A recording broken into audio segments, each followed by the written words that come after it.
양산까지 가는 경우는 이제 그런 문제들이 손해하게 확보할 수 있을 것으로 기대하고 있습니다. 어려운 걸 쉽게 설명해 주십시오.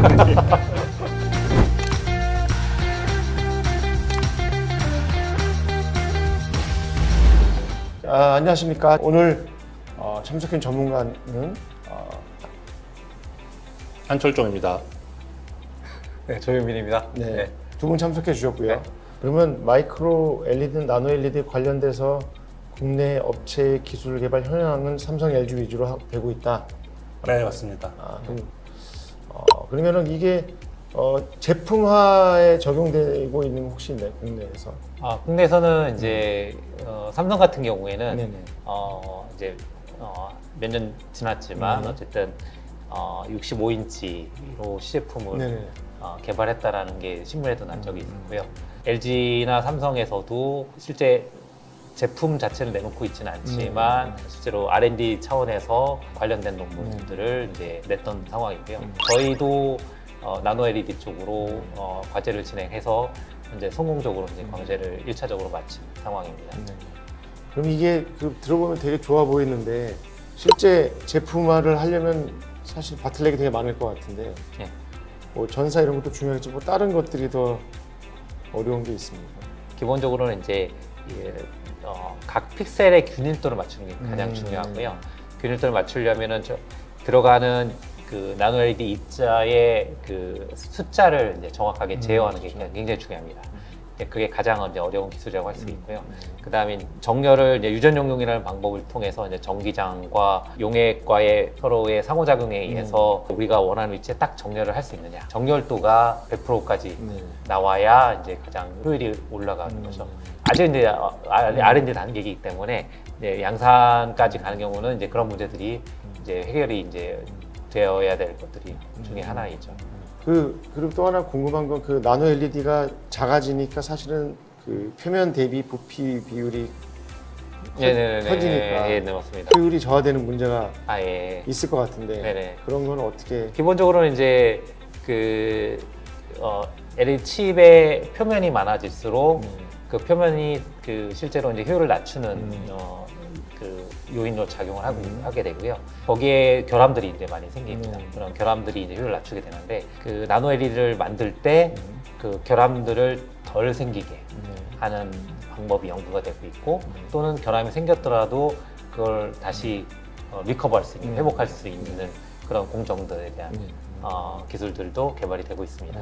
네. 근데 이게 사실은 마이크로 LED를 RGB 다 쓰는 방법도 있지만 콘덴서 OLED처럼 블루 소스를 쓰고 이제 컬러 컨버팅 시키는 기술도 많이 하잖아요. 그런 방법으로 마이크로 LED 디스플레이의 효율을 올리거나 특성을 올릴 수 있는 기술들이 있죠, 많이. 네, 맞습니다. 이제 블루뿐만이 아니라 블루와 그린 같은 경우에는 이제 일반적인 사파이어 기판을 키울 수도 있고 이제 갈륨 나이트라이드, 인중 갈륨 나이트라이드 기술을 기반으로 이제 쉽게 만들 수 있는 반면에 이제 레드 같은 경우에는 굉장히 만들기가 어렵고 그다음에 신뢰성이 떨어지는 단점을 가지고 있어서 사실 레드는 굳이 마이크로 LED를 하기보단 블루 더하기 레드 컬러 컨버터를 사용해서 구현하는 편이 가장 적합하긴 합니다.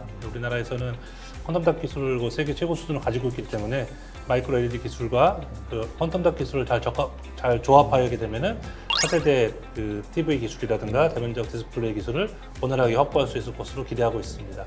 근데 이제 제가 듣기로는 이게 마이크로 LED는 굉장히 픽셀이 작은데 이게 그 위에 퀀텀 닷 컬러 컨버팅 소재를 얹으려면 두께가 굉장히 두꺼워져야 되기 때문에 그 기술이 굉장히 어렵다고 들었는데 거기에 대해서 한번 설명을 해주실 수 있을까요? 네.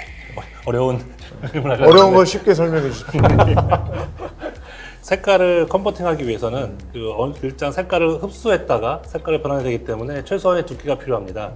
최소한의 두께를 가져야 되는 게 콘돔 닷 같은 경우에는 최소 6마이크로나 10마이크로 정도의 두께가 필요하다고 알려지고 있습니다. 근데 그 픽셀이 큰 경우에는, 그래서 100마이크로 큰 경우에는 바닥은 100마이크로인데 높이가 6마이크로인 거는 쉽게 만들 수 있죠. 근데 마이크로 LED는 작아져서 최근에는 이제 1000ppi, 뭐 6000pp까지 가게 되면은 바닥이 4마이크로, 3마이크로밖에 안 되는 상황입니다. 3마이크로 되는 바닥에 6마이크로가 되는 기둥을 세우려면 말 그대로 수직으로 올라가는 기둥을 세워야 되거든요. 이 수직으로 올라가는 기둥을 세우려면 그대로 쌓을 수는 없으니까 옆에다가 격벽을 쌓아서 격벽 안에다가 이걸 집어넣어야 되는데 격벽 자체를 수직으로 세우는 것도 어렵고 이 격벽은 투명하게는 많이 쉽게 넣을 수 있는데 이 투명해버리게 되면 디스플레이에서는 빛이 새어버립니다. 그러니까 빛이 통하지 않는 까만색 소재를 가지고 격벽을 높게 세워야 되는 건데 이건 또 모순적인 일단 기술 난제라고 볼 수 있을 정도로 힘든 기술이기도 하죠. 그렇게 만들어진 또 격벽에다가 다시 퀀텀 닷을 이제 쏙쏙 채워 넣어야 되는데 머리카락이 100마이크로니까 머리카락이 50분의 1, 40분의 1밖에 안 되는 작은 구멍 속에 잘 채워 넣는 기술이 얼마나 어려운 것인지는 굳이 설명하지 않아도 이해하실 수 있을 것 같습니다. 그래서 이런 기술들을 꾸준히 개발해 내어야 이제 우리가 원하는 좋은 마이크로 디스플레이를 만들어낼 수 있고 그걸 가지고 또 이제 마이크로 디스플레이를 적용한 그 AR 안경을 만들어서 소비자분들이 편하게 AI 세상을 즐길 수 있도록 할 수 있기 때문에 어떻게 보게 되면 가장 기본적인 핵심 소자 기술이 적용되고 쌓아 올려져서 우리 제품 앞에 우리들 앞에 제품으로 올 수 있게 되는 과정을 잘 보여줄 수 있는 것 같습니다. 그래서 지금 저희가 이 뭐 AR, VR용 이러한 굉장히 고해상도 디스플레이 기술에 대해서 얘기를 해봤는데 이게 실제로 소비자들이 느낄 수 있고 체감할 수 있는 변화는 언제쯤 볼 수 있을지 한 박사님께서 예상하는 바가 있으신지요? 이미 굉장히 빠르게 AR 글래스 시장이 오고 있는 상황인 것 같습니다. 올해 몇몇 제품들이 출시되기도 했고 전 세계 모든 테크 기업, 가장 메타뿐만 아니라 구글 등과 같은 세계 최고의 테크 기업들이 정말 전력 투구를 하고 있죠. 휴대폰을 대체할 수 있는 새로운 디바이스가 열렸다라고 생각을 하고 있고 이 시장을 선점하는 것들이 굉장히 중요하다라고 생각하고 있는 것 같습니다. 더 나아가서 AI 기능이 접목되게 되면 이제 기존에 단순히 음성만 가지고서도 AI 효과를 크게 느낄 수 있는데 거기에 아주 작은 디스플레이라도 붙을 수 있다고 하게 되면 훨씬 더 효과가 커지기 때문에 굉장히 빠르게 움직이고 있는 상황인 것 같고요. 우리나라도 정말 하루빨리 이 마이크로 LED를 이용한 그 마이크로 디스플레이 혹은 마이크로 OLED를 이용해서라도 마이크로 디스플레이 시장에 참입을 해서 이 시장을 놓치지 않고 쫓아갈 수 있는 그런 상황이 필요할 것 같습니다. 이제 이런 것들이 잘 개발이 돼서 빨리 제품이 나와서 우리가 썼으면 좋겠는데 저희가 이제 열심히 개발을 해야 되겠고 이런 얘기를 하다 보니까 이제 아까 시청자 댓글이 올라온 내용에 대해서 어느 분이 질문을 해주셨어요. 아까 저희가 얘기한 폴더블 폰이 있는데 보통 한 번을 접는데 이걸 한 번 접고 두 번 접고 세 번 접고 이렇게 여러 번 접는 기술은 안 되는 건가요? 요 시청자 질문에 대해서 네. 조현민 박사님께서 한마디 예. 물론 이제 시청자분들이 생각하시는 것처럼 가지고 다닐 때는 굉장히 작게 해가지고 그 지갑처럼 넣었다가 볼 때는 마치 태블릿이나 그렇죠. 큰 화면을 보고 싶으실 것 같고요. 그럴 만한 기술들로 사실은 이제 그 폴더블이나 아니면 이제 슬라이더 같은 경우가 사용될 수 있을 건데, 근데 이제 중요한 거는 이제 디스플레이가 이게 접을 때 이 곡률 반경이라고 하죠. 그래서 얼마나 접히는 접히는 부분에 이 반지름이 작아지느냐. 작아지면 작아질수록 곡률 반경이 작다고 하고 그게 훨씬 더 어려운 거고요. 근데 예를 들어서 폴더블 같은 경우도 한번 접고 나서 또 다시 접을 때 그 곡률 반경이 굉장히 낮아지겠죠.